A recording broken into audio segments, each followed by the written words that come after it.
Hi, I'm Dustin Abbott, and I'm here today to give you my review of the Viltrox autofocusing 20mm F2.8, this on Nikon Z mount.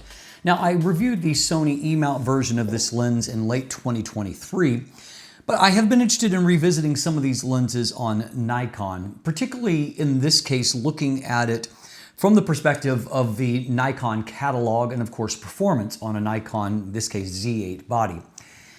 The truth of the matter is that at least to this point, there is relatively few wide-angle options, prime lenses on Nikon Z mount, and certainly none of them that fit kind of check the boxes that this particular lens does, in that it is a lens that only costs $175. It's small, it's light, it's very portable, and relatively high performing for such a low price. You look at a lens like, for example, the Nikon 20mm F1.8 S-line lens, and it's a great lens, but it's also a lens that costs $1,100. And so obviously in a completely different size and price category. So this really does, I believe, help to fit a need on Nikon, but I'm always interested in seeing how these lenses survive the port from the original mount that they were designed for or released on, and then how they perform on a completely different platform. And so we're going to examine that in detail and jump into it together. So a little bit more on the lens itself. At 20mm, this is a 91.6 degree angle of view, a very useful focal length for a wide variety of subjects, obviously for things like landscapes, architecture, shooting in interiors or smaller spaces. All of that are useful applications for this lens.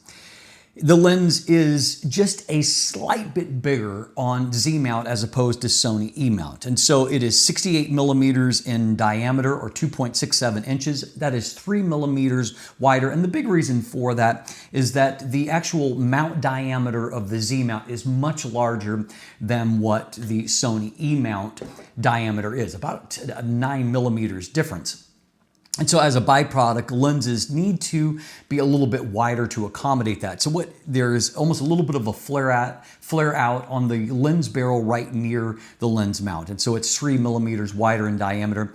Interestingly, in this case, it's also just a hair longer. And so it's 60.8mm in overall length, or 2.3 inches. So it's about 1.5 millimeters longer. Not enough to be statistically significant, but just a little bit bigger. And you combine those things together and it is just a little bit heavier. It weighs in at 163 grams, which is 16 grams heavier than the E-mount version. That's 6.1 ounces here. At the same time, however, even though it's very slightly larger on Z mount, it is by far the smallest and lightest 20mm option available on Z mount at the moment. Up front, we have a 52mm front filter thread. And as we'll get to in the actual image quality section, this is a lens that has very significant vignette. So you will want to be careful to use, I would say, thinner filters on it, just to be sure that you're not adding additional vignette into the equation. It does include a lens hood and also a small lens pouch, as is the case, unfortunately, with all of these little plastic fantastics from Viltrox. The lens hood, it doesn't lock into place, and so you can rotate it into the proper place, but it doesn't lock there. So you just have to be careful, because if you bump it to where it's kind of on there a bit askew, it can create some additional kind of mechanical vignette because the scallops are not in the right position. So just watch out for that. Now, a unique challenge here on Nikon when it comes to that lens hood not locking is that actually to remove the lens, you're rotating in the opposite direction of what you are on Canon, Sony, or Fuji. And so unfortunately, you need to turn the lens in a direction where, because the lens hood's not locking, that might be the easiest place that you grab, but in the process of turning, as you put it on, you lose the ability to grip there. And so it's just a little bit of additional challenge on Z mount or Nikon versus the other mounts because of the rotation of your actual locking all being opposite. Now, as far as features, there really isn't much to look to here. There's nothing on the barrel outside of the focus ring itself. The focus ring is actually well executed. It has a nice level of damping. You can focus with some precision, but there are no switches, no aperture ring, no buttons, nothing like that. It is essentially featureless. There are 7 aperture blades inside, and so you have a 14-bladed Sun Star, which looks okay, but not exceptional.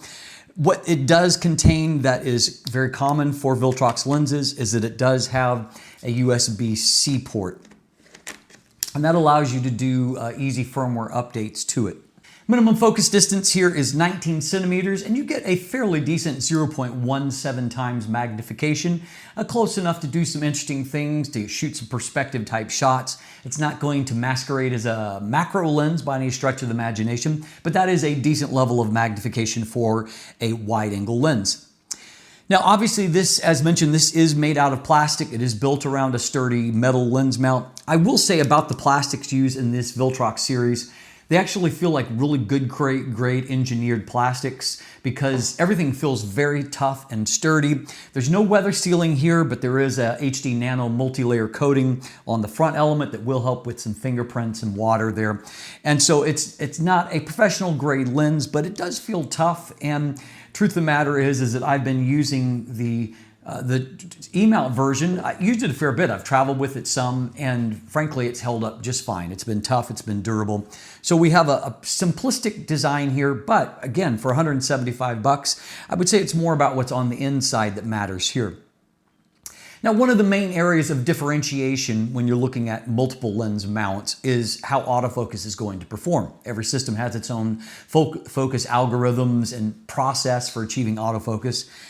In many cases, the difference between E-mount and Z-mount is not all that significant, but I did note a few things that I'll highlight here.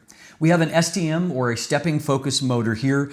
It is mostly quiet and fast in operation, but as you can see here in my focus test, I did see a few micro pulses when autofocus isn't confidently on a contrast edge, for example. More so than what I saw on E-mount where focus just seemed a little bit more confident. In real world use, I did get accurate autofocus. I didn't note any kind of issue there. I was able to focus on things even if there was it was a narrow depth of field. I was able to focus fine if there was a human or animal subject on frame. And then obviously the very typical things you're going to do with a wide angle lens. I could do all those things without any kind of issue. So overall, good eye detection, though again, eye detection doesn't feel as good as what it did on Sony with this particular lens. When I switched over to the video side of things, it was kind of an extension of what I saw in my basic autofocus test, in that the overall focus pulls were good and confident, no obvious steps along the way, but I did see some of that micro pulsing where it gets to the focus, particularly in my foreground focus, and it doesn't seem to quite steady. It just kind of does a little micro pulsing.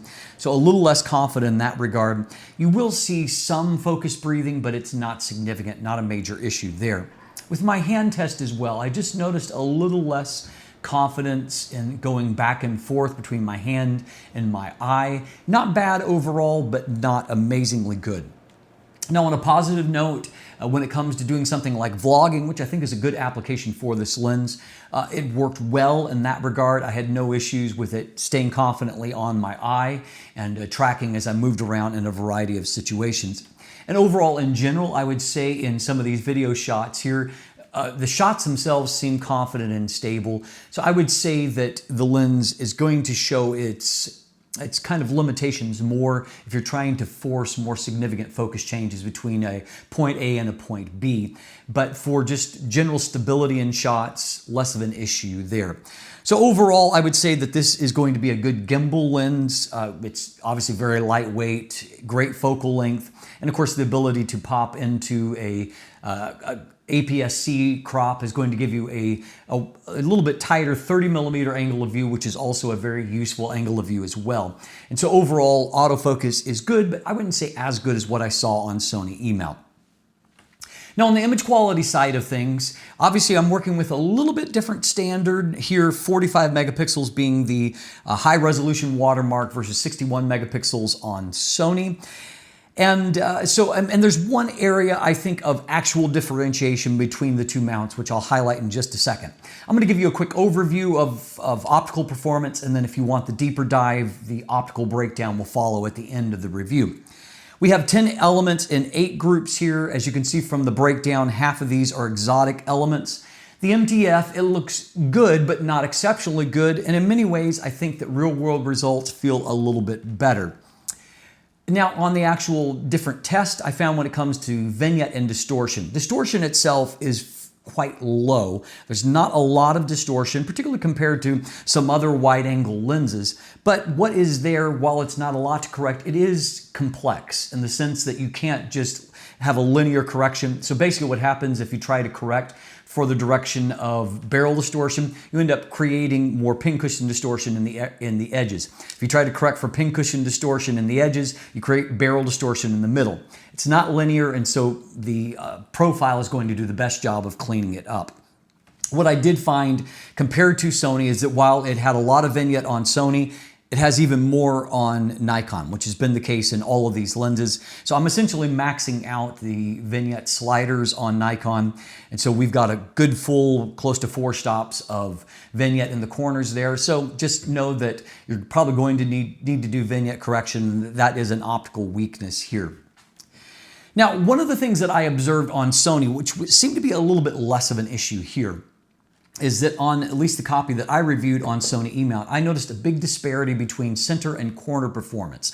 And so the corners looked really, really bad by comparison to the center and the mid-frame on E-mount.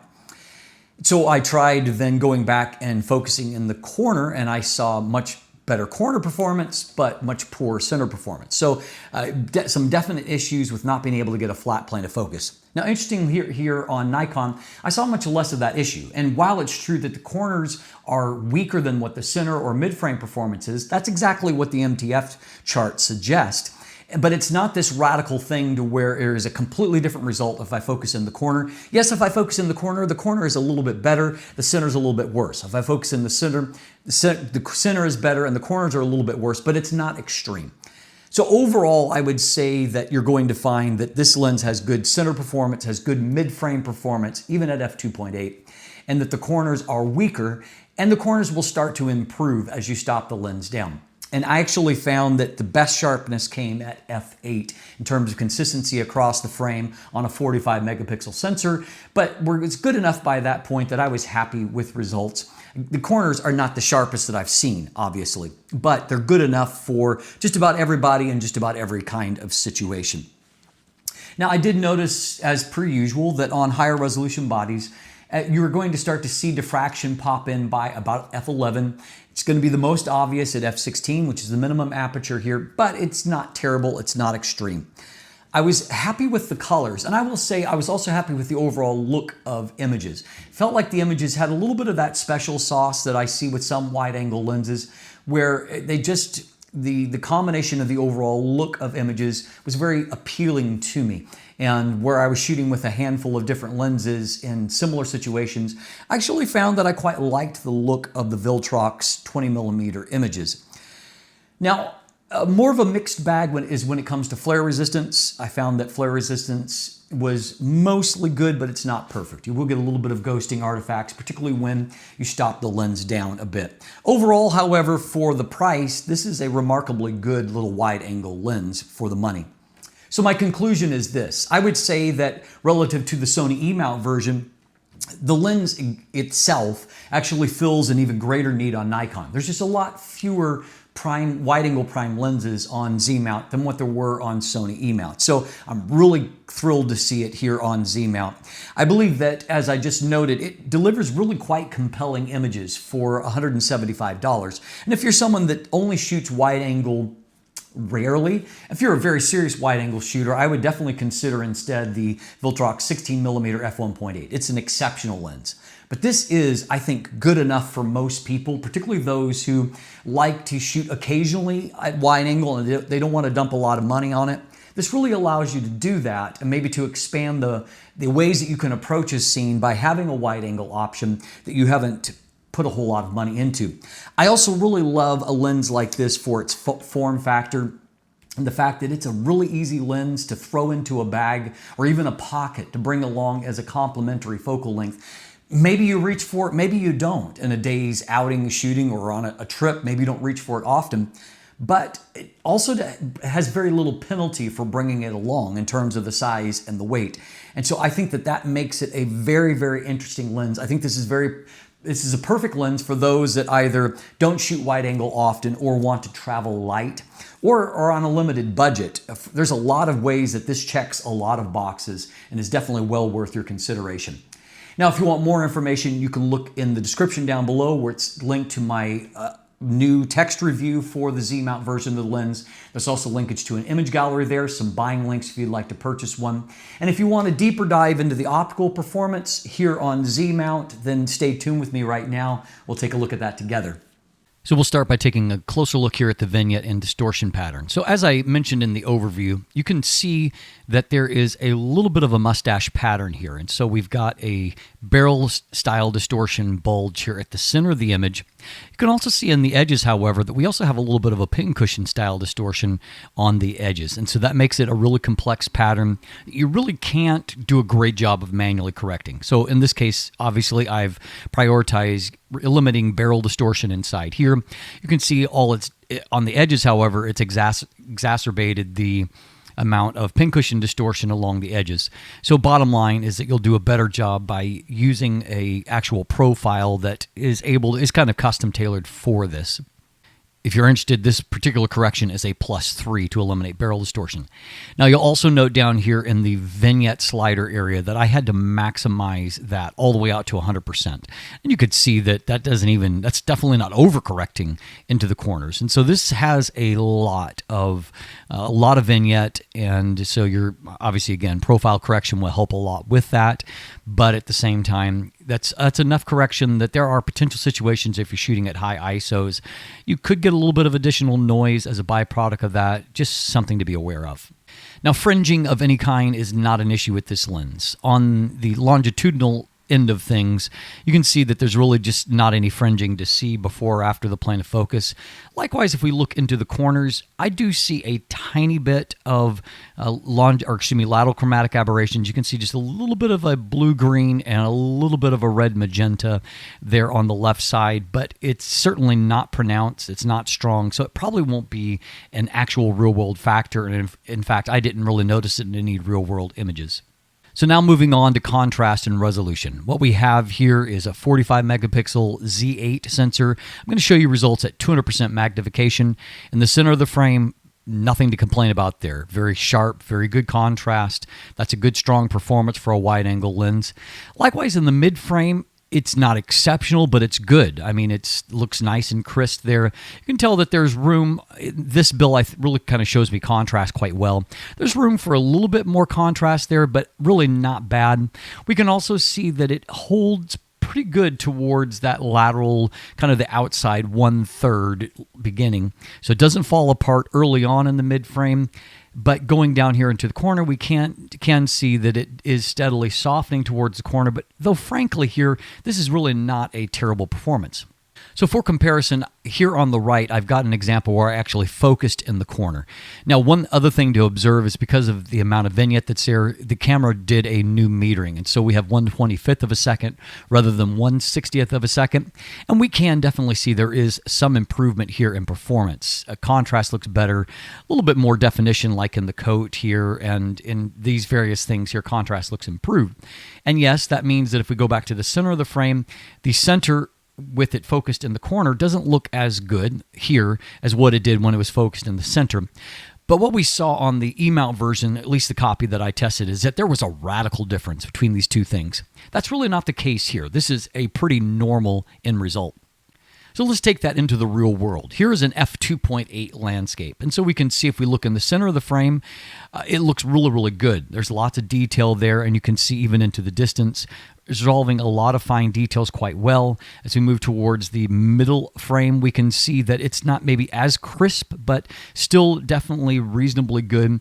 You get off to that edge, and you definitely do see a softening of the image. It's just not as strong. But again, neither is it terrible at the same time either. Looking over here on the left side, essentially the same as what we see on the right side.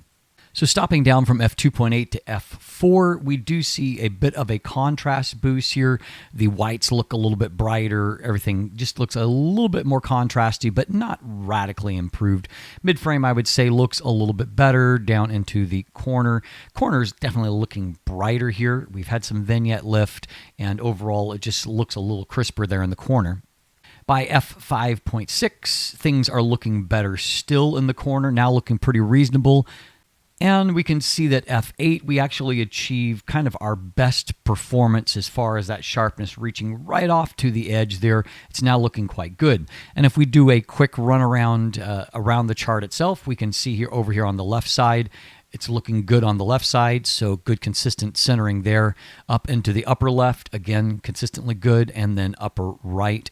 We see pretty equal results all around, and so that's really, it's important because that shows a good centering. Now, diffraction doesn't show up quite as early on a 45 megapixel body as opposed to, say, Sony's 61 megapixel body. So we can see that at f11, image is still looking pretty good, I would say. f16, it's actually not looking bad. It's softer, as you can see. There's less contrast than what there is at f11, but neither has it gone completely mushy either. So watch for diffraction, but not a huge deal here. So as noted, we have a reasonable amount of magnification, and if you look in the plane of focus, contrast and detail in that area is actually really good. I think that looks actually quite fantastic. There's a lot of fine details that are resolved. The negative side is you can very obviously see we definitely are kind of exaggerating that lacking a flat plane of focus, and you can see that as you move off center at all, definitely everything is not in focus towards the edge of the frame. And this is actually a result from the E-mount version. It just kind of shows a close for the A7R5 here. And you can see bokeh quality is okay. It's, it's a little bit busier than what you would like. This is not really the kind of lens you buy for bokeh anyway, however. I really liked the overall match of the optical glass and the color science on Nikon body. Here, obviously, the greens are intense, but this is accurate to what it was. Greens were really intense. This was a gorgeous hiking area. And another shot from this scene here, and you can just see there's lots of varieties of green there. If I pop in and take a look at my wife, she's obviously not very large in frame, but skin tones look good. They're accurate. And in this case, here's another closer focus shot. And so you can see a little bit of bokeh here. And it's slightly nervous. There's definitely more outline than what I would like. But again, it is what it is for a wide angle lens.